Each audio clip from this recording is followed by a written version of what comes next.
దేవుడు మనకిచ్చిన ఈ ప్రత్యేకమైన సమయంలో దేవుని గురించి కొన్ని మాటలు మనం వినటానికి సిద్ధపడదాం. గమనించండి, వచ్చే వారం 11:30 మేము ముగించడానికి ప్రయత్నిస్తాం.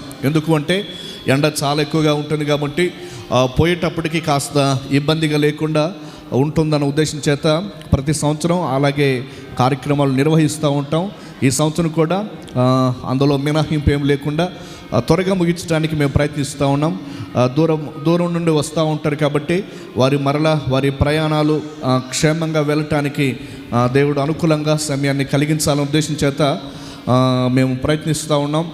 మరో మాట, మనందరి ప్రార్థన ఫలించింది. అదేమిటంటే మనకు రోడ్డు చాలా ఇబ్బందిగా ఉండేది. దేవుడు గొప్ప కృపను చూపించి పెద్దలు ఎమ్మెల్యే వారు మన ఏరియాకి, మన గ్రామానికి ప్రత్యేకించి మన కోసం అని నేను అనుకుంటాను ఒక చక్కటి రోడ్డు ఏర్పాటు చేశాడు. దేవుని నామానికి మహిమ కలుగును గాక. వారిని బహుగా దేవుడు దీవించాలని నేను ఆశిస్తూ ఉన్నాను. చాలా సంతోషం. అలాగే భీమిరెడ్డి కూడా కొన్ని విషయాలు మేము చెప్పినప్పుడు చాలా సహృదయంతో స్పందించారు. వారిని బట్టి కూడా నేను దేవుని స్తుతిస్తూ ఉన్నాను. మే 1-2 తేదీల్లో నూతన మందిరం ప్రతిష్టత కొరకు వారిని సంప్రదించినప్పుడు ఖచ్చితంగా మీకు అనుకూలమైన కార్యాలు మేము మాట్లాడతాం, మీ విషయాలని కూడా వాళ్ళతో చెప్తాం, సరిచేస్తామని అన్ని రకాలుగా మనకు వారి పెద్దలు హామీ ఇచ్చారు. సో మే 1-2-3 తేదీల్లో మందిర ప్రతిష్టత జరుగుతుంది. దాని కొరకు మీరు ప్రార్థించండి. మీ అందరినీ మరలా మేము కలుస్తాం. మీ అందరికీ వ్యక్తిగతంగా ఫోన్ చేసి ఆహ్వానాన్ని అందిస్తాం. ఆ 2-3 రోజులు మీరు ఇక్కడుండి మధ్యాహ్నం, ఉదయం, రాత్రి 2 పూటల వర్తమానాలు ఉంటాయి. మన మధ్యలోనికి నంద్యాల నుండి పి ఇమ్మానుయేల్ గారు వర్తమానాన్ని ప్రకటించడానికి వస్తారు. సో వారి కోసం మేము సిద్ధపడుతూ కలిగి ప్రార్థన చేస్తూ ఉన్నాం. 2 రోజులు, శుక్రవారం, శనివారం, ఆదివారం కామన్గా మనకు కార్యక్రమాలు జరుగుతాయి. ఈ 3 రోజులు మధ్యాహ్నం, రాత్రి 2 పూటల భోజనం ఉంటుంది. మీ అందరికీ బలమైన ఆహారం పెట్టాలని మీ అందరి ప్రేరణ బట్టి, మీ అందరి ప్రోత్సాహాన్ని బట్టి, మీ అందరూ త్యాగం చేసి ఇచ్చారే దాన్ని బట్టి కూడా నేను దేవుని స్తుతిస్తూ, ఇంకా కొంత పని ఉంది, ఆ పని త్వరగా మేము చేయడానికి ప్రయత్నం చేస్తాం. దేవుడు అనుకూలంగా ఈ కార్యక్రమాలు త్వరగా జరిగించాలని మీరు ఖచ్చితంగా ప్రార్థన చేయండి. ఈ కార్యక్రమం ముందుకు విజయవంతంగా వెళ్ళి సాగుతూ ఉంది. చాలా కష్టంగా ఉండేది, మనకు దేవుడు అవకాశం ఇచ్చాడు, ద్వారాలు తెరిచాడు అని నేను నమ్ముతూ ఉన్నా. మంచిది. ఈ సమయమందు కొన్ని క్లుప్తమైన మాటలు మీ దృష్టికి నేను తేవటానికి ప్రయత్నిస్తూ ఉన్నా. చెదిరిపోయిన వ్యక్తులను, చెడిపోయిన వ్యక్తులను, లేక దూరాన తొలగిపోయిన వ్యక్తులను బైబిల్ గ్రంథంలో ఉన్న దేవుడు ఏ విధంగా సమకూర్చి బాగు చేస్తాడో ఒక మాటను, ఒక వ్యక్తిని ఈ సమయమందు మీకు పరిచయం చేయటానికి ప్రయత్నిస్తూ ఉన్నా. సమూయేలు 2వ గ్రంథము 14వ అధ్యాయము 14వ వచనాన్ని ఒకసారి మీ అందరి ఆలోచన కొరకు, మీ అందరి వినికిడి కొరకు నేను చదవటానికి ప్రయత్నిస్తూ ఉన్నాను. సమూయేలు 2వ గ్రంథము 14వ అధ్యాయము 14వ వచనాన్ని చదువుతూ ఉన్నాను. దయచేసి బైబిల్ కలిగిన వాళ్ళు తెరిచి మీ ముందుంచుకోండి. అక్కడ రాయబడిన మాటలు ఇలా ఉన్నాయి. మనమందరము చనిపోదుము కదా, నేలను వణికిన మీదట మరలా ఎత్తలేని నీటి వలె ఉన్నాము. నా పాయింట్ ఏంటంటే ఇక్కడ నుండి మీరు బాగా ఫోకస్ చేయండి. అదేమిటంటే దేవుడు ప్రాణము తీయక తోలివేయబడిన వాడు తనకు దూరస్తుడు కాక యుండుటకు సాధనములు కల్పించుచున్నాడు అన్నాడు. దేవుడు ప్రాణము తీయక, అక్కడ రాయబడిన మాట, ప్రాణము తీయక తోలివేయబడిన వాడు తనకు దూరస్తుడు కాక యుండుటకు సాధనములను కల్పించుచున్నాడు అన్నాడు. ఇక రాయబడిన మాట ఏమిటంటే, ఎవరైనా ఒక వ్యక్తిని దేవుడు ప్రాణం తీయక సమస్యను బట్టి దూరాన తొలగిపోతే మరలా వ్యక్తిని దగ్గర చేసుకోవటానికి మార్గాన్ని సిద్ధపరుస్తూ ఉన్నాడు అన్నాడు. ఇది నీకు, నాకు, మనందరికీ వర్తించబోతున్న ఒక చక్కటి సందర్భం. బైబిల్ గ్రంథంలో ఒక వ్యక్తి ఉన్నాడు.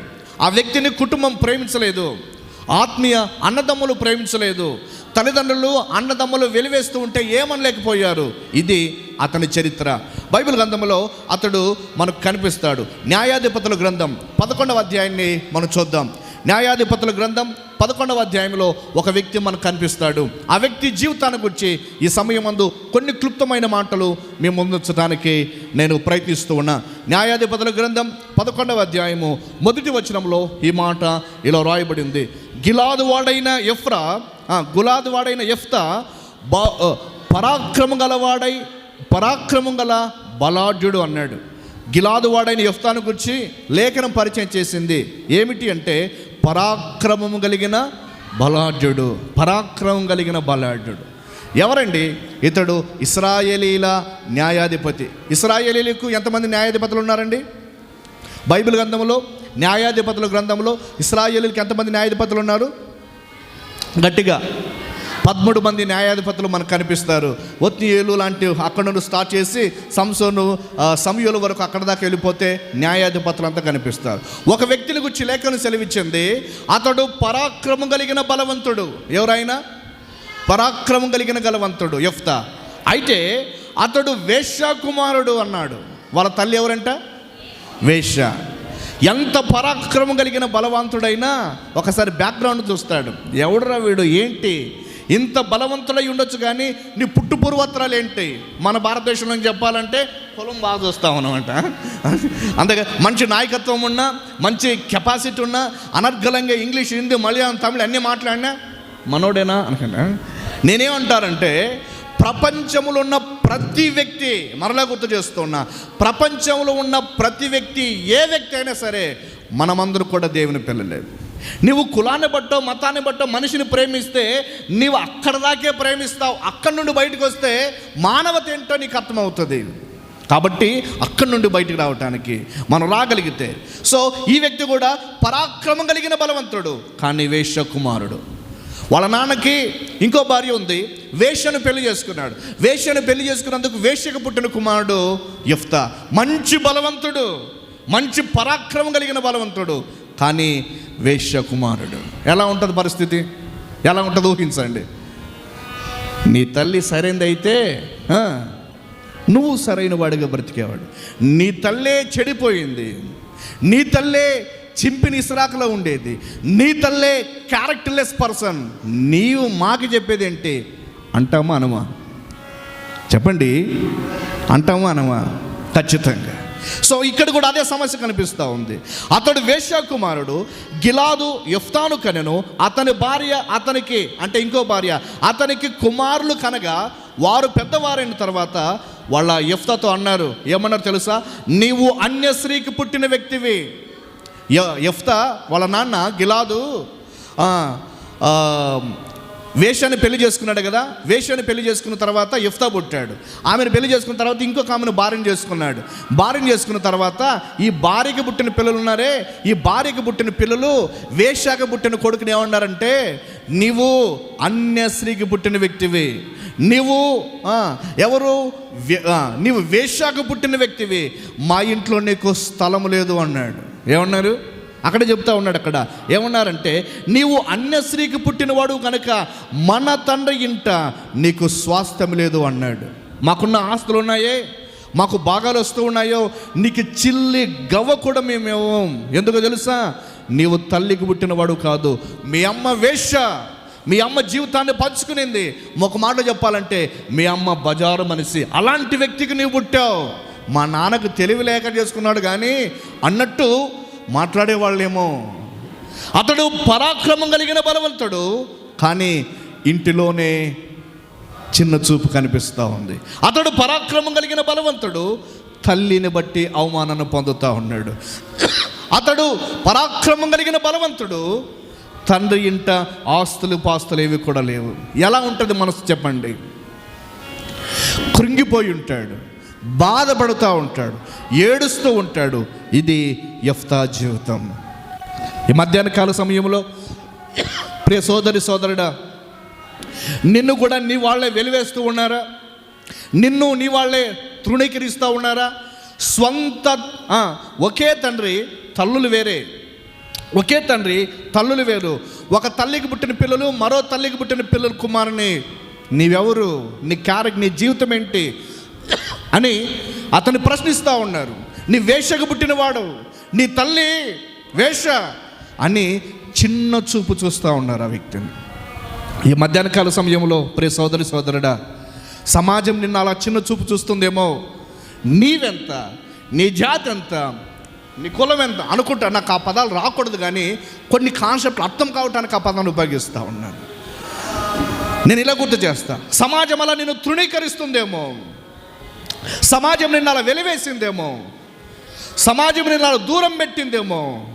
ప్రియ సోదరి సోదరుడా, ఈ మధ్యాహ్న కాల సమయం, ఈ సమయం అందు నేను ప్రకటిస్తున్న దేవుడు, మనం ఆశ్రయించిన దేవుడు, మనం ప్రేమిస్తున్న దేవుడు, మనము మొక్కి నమస్కరిస్తున్నామే ఆ దేవుడు, మనం పూజిస్తే ఆరాధిస్తున్నామే ఆ దేవుడు.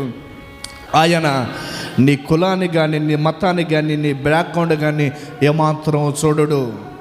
ఇలా గుర్తు చేస్తూ ఉన్నా, నిన్ను మనిషిగానే చూస్తాడు, నిన్ను మనిషిగానే చూస్తాడు. నువ్వు ఎక్కడున్నా, ఏ స్థితిలో ఉన్నా, ఎక్కడ పడి ఉన్నా, అందరూ నిన్ను తృణీకరించినా ఆయన నిన్ను మనిషిగానే చూస్తాడు. సమాజంలో ఇలాంటి ఒత్తిడి చాలామంది ఎదుర్కొని ఉంటారు. సమాజంలో ఇలాంటి సందర్భము చాలామంది ఎదుర్కొని ఉంటాడు. అతడు పరాక్రమం కలిగిన బలవంతుడే, కానీ ఇంట్లో అన్నదమ్ముల మధ్య మర్యాద లేకుండా ఉంది. ఇంట్లో సొంత తమ్ముళ్ళే నీవు మైళ్ళు వదిలిపెట్టి వెళ్ళిపో అన్నారు. అక్కడ అదే మాట మనం చూస్తాం. ఏం చూస్తాము అంటే, లేఖనము ఈ మాట మనకు తెలియజేసింది, అతని తండ్రి ఇంట, మన తండ్రి ఇంట నీకు స్వాస్థ్యం లేదని చెప్పిరి. యెఫ్తా తన సహోదరుల యుద్ధ నుండి ఏమయ్యాడంట? పారిపోయాడు. ఇంట్లో గౌరవం లేదు, ఇంట్లో విలువ లేదు. సొంత తమ్ముళ్ళే తృణీకరించాడు. నీవు బలవంతుడు అయి ఉంటే కావచ్చుగాక, నీవు మంచి పరాక్రమవంతుడు అయి ఉంటే కావచ్చుగాక, నీ తల్లిని బట్టి నీకు స్వాస్థ్యం ఇవ్వలేము. యెఫ్తా ఏమైనా ఊహించాడా వాళ్ళ తల్లి ఇలా ఉంటుందని? మన తల్లిదండ్రులు ఏంటో మనకు తెలియదు, వారి జీవితాలు ఏంటో మనకు తెలియదు. మనకు తల్లి తండ్రి ఉన్నారు కాబట్టి వారు ఎవరైనా మనం గౌరవించాల్సిందే. ఏమన్నా నీవు ఇలా చేసావని మన తల్లిని మనం ప్రశ్నించగలమా? ఏం నాన్న ఇలా చేసావని మన తండ్రిని ప్రశ్నించగలమా? మన తండ్రి, మన తల్లి, వారు మనకు జీవితాన్ని ఇచ్చారు, చాలికంతే. వారు జీవనాన్ని ఇచ్చారు, ఇక చాలంతే. వారు కష్టపడ్డారు కనుకనే మనం బ్రతుకుతూ వచ్చాం. వారు మన కోసం చాలా రాత్రులు కష్టపడ్డారు, చాలా సందర్భాలు కష్టపడ్డారు. కనుకనే మనం ఇక్కడ ఉన్నాం. మనకు చాలా తెలివి ఎక్కువ. మనం ఇంత పెద్దోళ్ళు అయిన తర్వాత వాళ్ళ ముసలోళ్ళు అంట, అమ్మ నీకు ఏం తెలియదు అంట, నాన్న నీకు ఏం తెలియదు అంట. ఏం తెలియకపోతేనే మనం వచ్చామా? వాళ్ళకి ఏం తెలియదా? నీలాగా చదువుకోలేకపోయి ఉండవచ్చు, నీకంటే ఎక్కువ కష్టపడేవాళ్ళు నీ తండ్రి, నీ తల్లి. నీవు చిన్నప్పుడు రోగాలు వస్తే నీ చుట్టూ నీకోసం కన్నీళ్ళు కార్చారు నీ తల్లి, నీ తండ్రి. ఆ ప్రేమను కాదని, అమ్మ నీకు ఏం తెలుసు, అమ్మ నాన్న నీకు ఏం తెలుసు, వాళ్ళకి ఏం తెలిగిపోయినా పర్లేదు, నిన్ను పెద్ద చేశారే ఆ కెపాసిటీ వాళ్ళకు ఉంది, నీకంటే మించిన అనుభవం వాళ్ళకు ఉంది, నీకంటే గొప్పగా కష్టపడే తత్వం, వ్యక్తిత్వం వాళ్ళకు ఉంది. ఇది మన తల్లిదండ్రులు. కాబట్టి ప్రతి తండ్రిని, ప్రతి తల్లిని ఖచ్చితంగా గౌరవించాలి. నా తల్లిని, నా తండ్రిని నేను గౌరవించకపోతే నేను భ్రష్టుడైపోతా. వాక్యము నన్ను అంగీకరించలేదు. మనము దీర్ఘాయుష్మంతులగునట్లు తండ్రిని, తల్లిని సన్మానించాలి. ఇది బైబిల్ గ్రంథం చెప్పిన మాట. మన తండ్రిని, తల్లిని ఎప్పుడు కూడా దూషించకూడదు. ఒకవేళ దూషిస్తే మన దీపం ఆరిపోతుంది. దీపం ఆరిపోతుంది అంటే మీకు అర్థమవుతుంది కదా, మన వంశం నిలబడదు. తండ్రిని దూషించి తండ్రిని వెలివేసిన వాని కన్నులు లోయకాకులు పీకును అన్న మాటను బైబిల్ గ్రంథం మనకు తెలియజేస్తుంది. తల్లిదండ్రులు వృద్ధాపములు ఎప్పుడు కూడా వారిని నిర్లక్ష్యం చేయొద్దు. వారు నీకు ఇచ్చిన సాధనాలు. తండ్రిగా, తల్లిగా కనిపించని దేవుడు ఎక్కడో ఉన్నాడేమో, కానీ వారు దేవుని పిల్లలు. మానవ బంధాలలో దేవుడు తన ప్రేమనుంచాడు. మరలా చెబుతూ ఉన్నా, తల్లిగా, చెల్లిగా, భర్తగా, భార్యగా, అక్కగా, అన్నగా, పాపగా, ఈ మానవ బంధాలు ఉన్నాయే, దేవుడు మానవ బంధాలలో దైవికమైన ప్రేమనుంచాడు. డివైన్లీ లవ్ మానవ బంధాలలో మనం చూస్తాం. దైవికమైన ప్రేమను మానవ బంధాలలో చూస్తాం. ప్రేమ చాలా బలమైనది, ప్రేమ చాలా విలువైనది, ప్రేమ చాలా త్యాగంతో కూడుకున్నది, ప్రేమ చాలా గౌరవమైనది. ప్రేమ ఈ భాష సరిపోదు ఒక మాటలో చెప్పాలంటే. ప్రియులారా, ఇలా గుర్తు చేస్తూ ఉన్నా, దేవుడు మనందరిని చూస్తూ ఉన్నాడు. యెఫ్తా ఇంటి నుండి పారిపోయాడు. పరాక్రమం కలిగిన బలవంతుడే, పరాక్రమం కలిగిన వ్యక్తే ఏమయ్యాడు? పారిపోయాడు. అన్నదమ్ములతో తిరిగి మాట్లాడితే ఏం చెప్పగలుగుతాడు ఆయన? నీవెక్కడ, నీ అమ్మ క్యారెక్టర్, నీ అమ్మ జీవితం ఏంటి, నీ జీవితం ఏంటి, నీవు మాకు చెప్పడం ఏంటి అని ఖచ్చితంగా మనం మాట్లాడుకుంటాం. ప్రియులారా, వాక్యం మీద సెలవిచ్చింది. ఇందాక చదువుకున్నాం కదా, సమూయేలు 2వ గ్రంథము 14వ అధ్యాయము 14వ వచనంలో ఏమన్నాడు అంటే, దేవుడు ప్రాణము తీయక, అక్కడ రాయబడిన మాట, దేవుడు ప్రాణము తీయక తోలివేయబడిన వాడు తనకు దూరస్థుడు కాక ఉండుటకు సాధనములు కల్పించుకున్నాడు. దేవుని నామానికి మహిమ కలుగును గాక. యెఫ్తా పట్ల దేవుడు ఒక మంచి ప్రణాళిక కలిగి ఉన్నాడు. యెఫ్తా పట్ల ఒక మంచి ఆలోచన కలిగి ఉన్నాడు. ఇలా గుర్తు చేస్తా, ఏంటి అంటే, నీవు అనేకులు నేను విసర్జించి ఉండవచ్చు, అనేకులు నేను కాదని ఉండవచ్చు, అనేకులు నేను వెలివేసి ఉండవచ్చు, కొందరు నీతో మాట్లాడకుండా కూడా ఉండవచ్చు. నేను ఇలా గుర్తు చేస్తా, నీ ప్రవర్తన, మరలా చెబుతాను, నీ ప్రవర్తన, సామెతల గ్రంథంలో ఈ మాటను మనం చూస్తాం. అది బైబిల్ గ్రంథంలో చదివి చెబితే బాగుంటుందని నేను అనుకుంటా. సామెతల గ్రంథంలో ఒక మాట మనకు కనిపిస్తుంది. సామెతల గ్రంథం 16వ అధ్యాయంలో ఒక చక్కటి మాట సొలొమోను గారు ఇలా తెలియచేశారు. ఏమన్నారు అంటే, సామెతల గ్రంథములో మనము చూస్తాం. సామెతల గ్రంథము 16వ అధ్యాయం 7వ వచనం, సామెతల గ్రంథం 16:7లో ఈ మాటలు మనకు కనిపిస్తాయి. ఒకని ప్రవర్తన యెహోవాకు ప్రీతికరమగునప్పుడు ఆయన వాని శత్రువులను సహా వానికి మిత్రులుగా మార్చును. గట్టిగా చప్పట్లు పెడదాం. దేవుని నామానికి మహిమ కలుగునుగాక. నీ ప్రవర్తన మంచిదైతే నీ శత్రువులు కూడా ఒక రోజున మిత్రులు అవుతారు. నమ్ముతున్నావు ఈ మాటను? నేను నమ్మి ప్రాక్టికల్గా చూశాను. దూషించిన వాళ్ళు, హింసించిన వాళ్ళు, చీ అని చెడ్డగా మాట్లాడిన వారు మాట్లాడుతూ ఉన్నారు. ఒకని ప్రవర్తన దేవుని ఎదుట సరైనదైతే వాని శత్రువులను సహా ఆయన మిత్రులుగా చేయగలిగిన శక్తిమంతుడైన దేవుడు ఆయన. యెఫ్తాను అలాగే చూశారు. ఏమన్నారు? నువ్వు అన్య స్త్రీకి పుట్టినవాడు, మన తండ్రి ఇంట్లో నీకు ఆస్తి లేదు, ఆస్తి వాటి అసలే.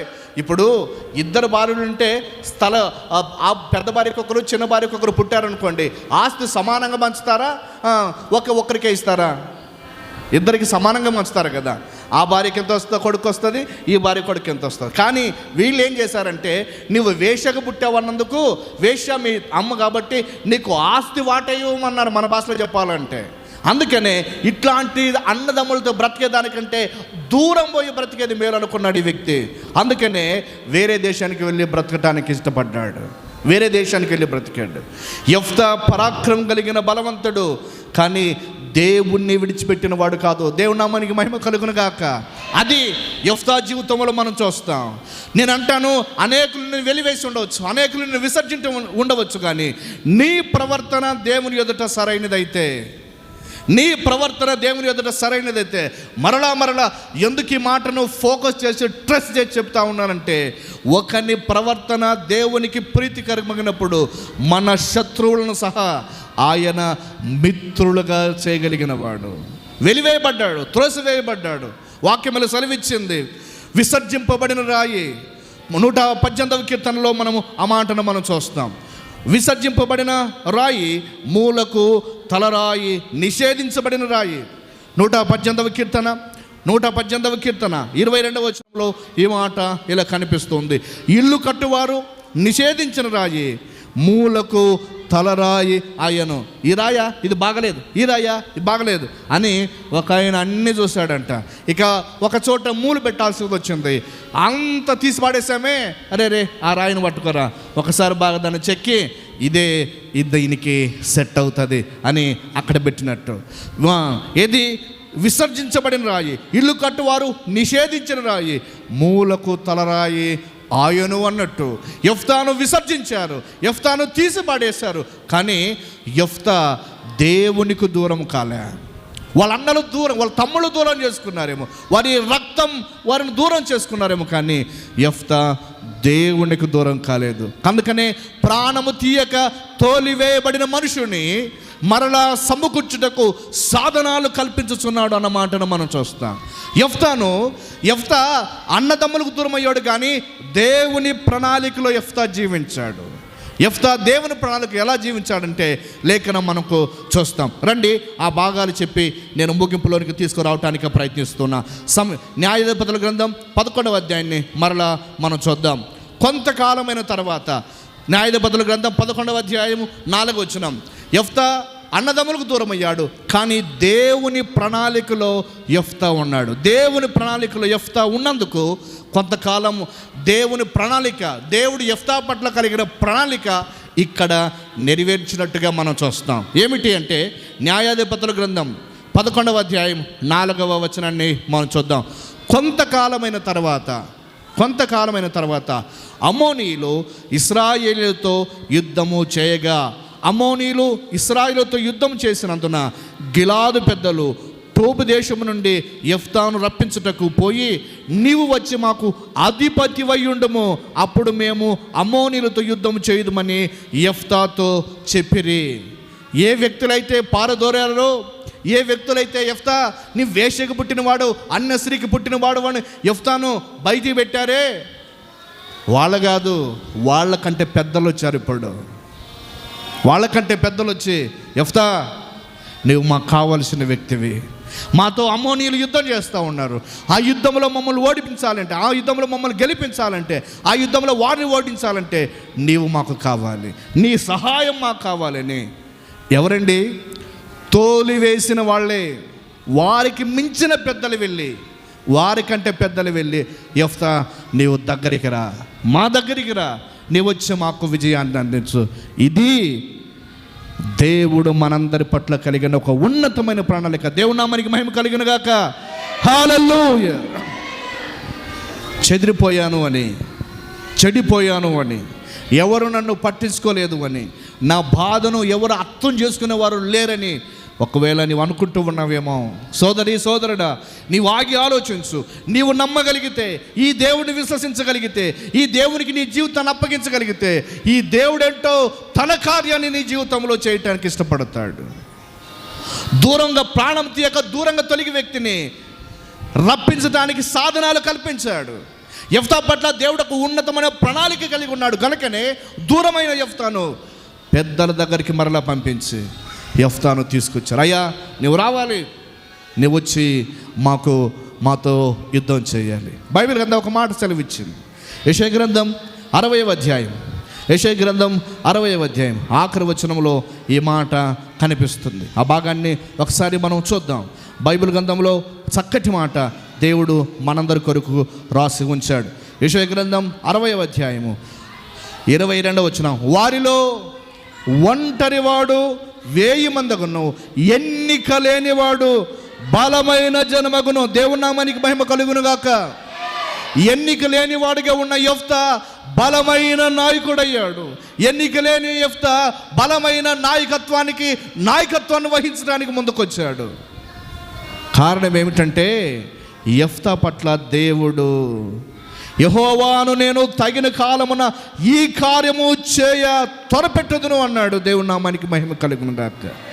అందుకని లేఖనంలో సెలవిచ్చింది, దేవుని ఆయన బలిష్టమైన చేతుల కింద దీన మనస్సు కలిగిన వాళ్ళగా ఎవరైతే ఉంటారో తగిన కాలమందు ఆయన లేపటానికి శక్తిమంతుడు. పేతురు రాసిన మొదటి పత్రిక 5వ అధ్యాయం 5వ అధ్యాయం 5-6 వచనాల్లో ఈ మాటలు మనకు కనిపిస్తూ ఉన్నాయి. ఏమిటి అంటే దేవుడు అహంకారులను ఎదిరించి దీనులకు కృపను అనుగ్రహించును.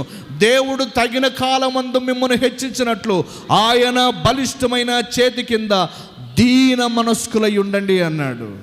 తగిన కాలమందు దేవునికి ఒక టైం టేబుల్ ఉంది. దేవుని టైం టేబుల్లో ఎవరిని హెచ్చించాలో, ఎవరిని ఎక్కడ ఉంచాలో దేవునికి బాగా తెలుసు.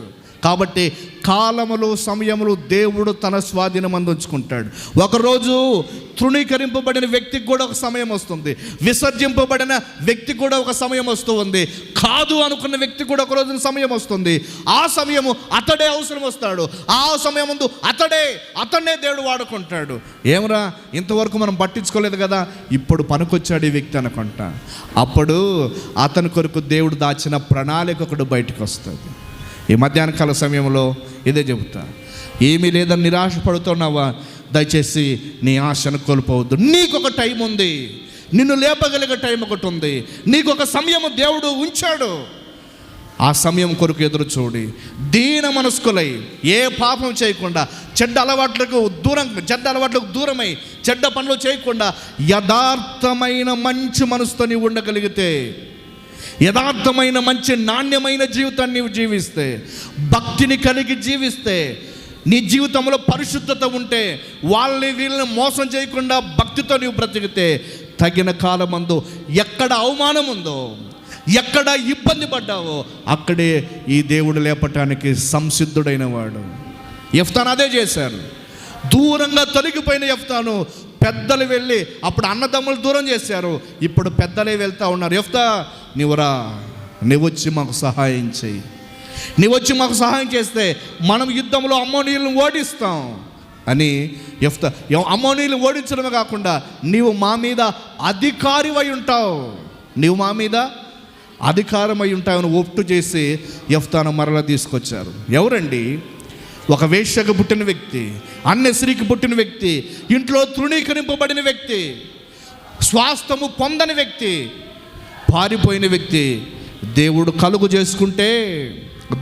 కలుగు చేసుకుంటే నిషేధింపబడిన నీ జీవితం దేనికి పనికిరాడు, అయిపోయింది, చాప్టర్ అంతా క్లోజ్, ఇక ఏమి లేదు, ఎత్తిపోయాడు మనాడు, స్విచ్ ఆఫ్ అయ్యాడు అని మనం చెప్తా ఉంటామే.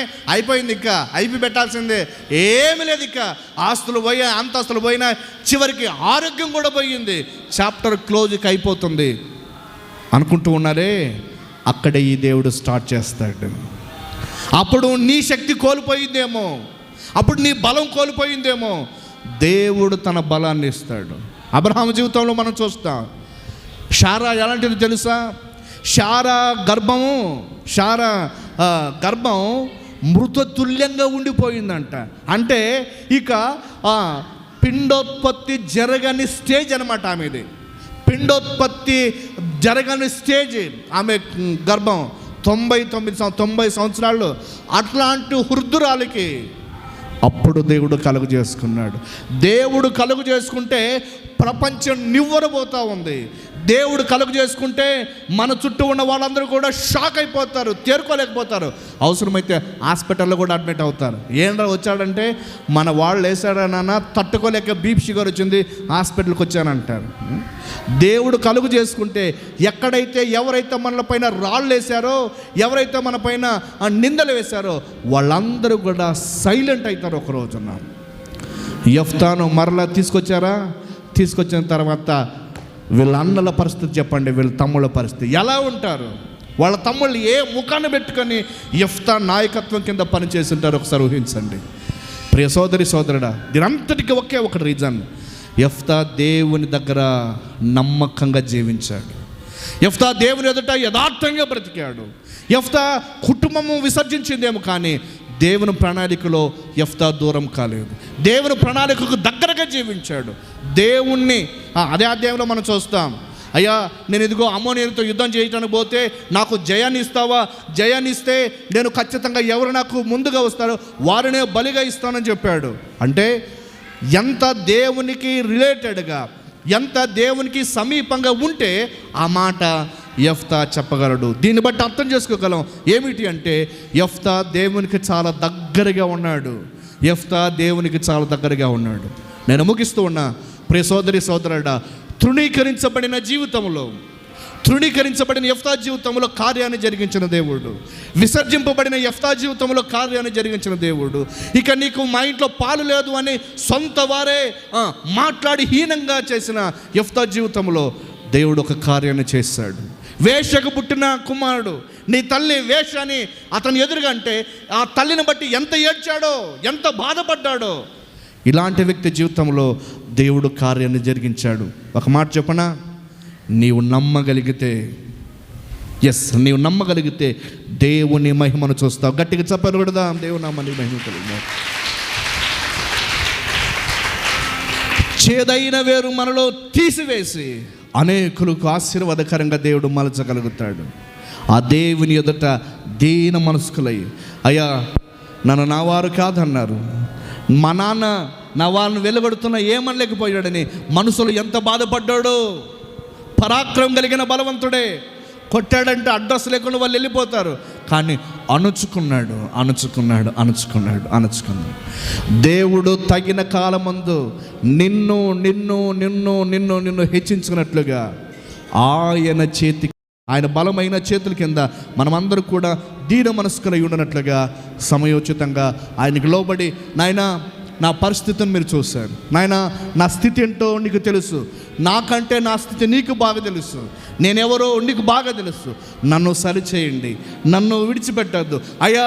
నేను ఇదిగో మనిషి చేత విసర్జింపబడిన వాడిని, మనిషి చేత దూషింపబడిన వాడిని, మనుషుల చేత అవమానం పొందిన వాడిని, దయచేసి నన్ను వదిలిపెట్టద్దు, నా చేయి పట్టుకో.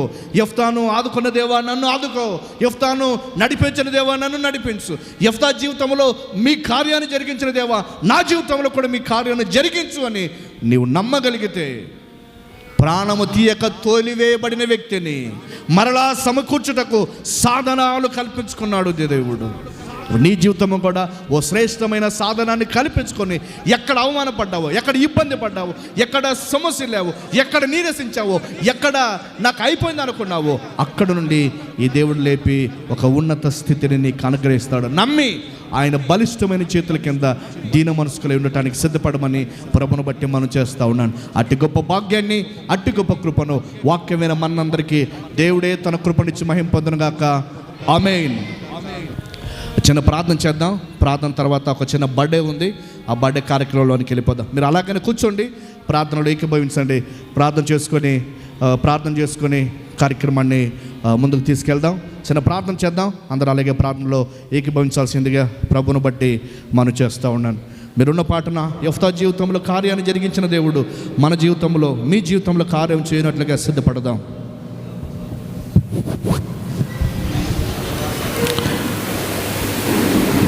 అందరూ ప్రార్థనలో ఏకీభవించండి. మమ్మల్ని మిక్కిలిగా ప్రేమించిన మా ప్రియ పరలోకపు తండ్రి, మహోన్నతుడా, మహాగణుడా, మీ నామం బట్టి కృతజ్ఞతలు చెల్లిస్తూ ఉన్నాం. మీ దాసులు నిలబెట్టుకొని మాతో మాట్లాడిన ప్రతి మాటను బట్టి మీ కృతజ్ఞతలు చెల్లిస్తూ ఉన్నాం. యెఫ్తా తన దైనందిన జీవితంలో ఏ విధంగా అయితే మీకు లోబడి మీతో సహవాసం కలిగి జీవించాడో, తత్ఫలితంగా గొప్ప కార్యాలు చూశాడు. ఎక్కడైతే వెలువేయబడ్డాడో, ఎక్కడైతే పారిపోయాడో, అదే జనములకు అధిపతిగా మీరు చేశారని వాక్యం ద్వారా సెలవిచ్చారు. అందరూ బట్టి కృతజ్ఞతలు చెల్లిస్తూ ఉన్నాం. మా వ్యక్తిగత జీవితంలో, మా విశ్వాస జీవితంలో మేము కూడా అయ్యా పాపముల చేత, అపరాధముల చేత చచ్చిన వారమై ఉండగా క్రీస్తు యేసుతో కూడా బ్రతికింపబడిన మేము మీతో సహవాసం చేయనట్లుగా మిమ్మల్ని వెంబడిస్తూ జీవించేవారుగా ఈ లోకయాత్రలో మీకు నమ్మకంగా జీవించడానికి సహాయం చేయమని అడుగుతూ ఉన్నాం. ఎక్కడైతే పడిపోయామో, ఎక్కడైతే కాలు జారేదో, ఎక్కడైతే మా జీవితాలు కృంగిపోయాయో అక్కడే తల ఎత్తుకునేటట్లుగా అక్కడే నిలువబెట్టగలిగే దేవుడు అయినందుకే కృతజ్ఞతలు చెల్లిస్తూ ఉన్నాం. అందాక మా భక్తి జీవితాన్ని, అందాక మా విశ్వాసాన్ని అయ్యా మీ వైపు కొనసాగించుకోవడానికి, మీలో స్థిరపరచుకోవడానికి సహాయం చేయమని అడుగుతూ ఉన్నాం. ఇంకాను ఉన్నతమైన మాటల చేత మా భక్తి జీవితంలో మీతో ముందుకు సాగడానికి మీరు సహాయం చేయమని అడుగుతూ ఉన్నాం. కార్యక్రమాన్ని ఇంతవరకు నడిపించినందుకై కృతజ్ఞతలు జరిగిస్తున్నాం. జరగైన కార్యక్రమాన్ని మీ అధ్యక్షత కింద నడిపించి మహిమ పొందమని క్రీస్తు యేసు పేరిట ప్రార్థించి వేడుకొనుచున్నాము తండ్రి. ఆమేన్. రైట్. మంచి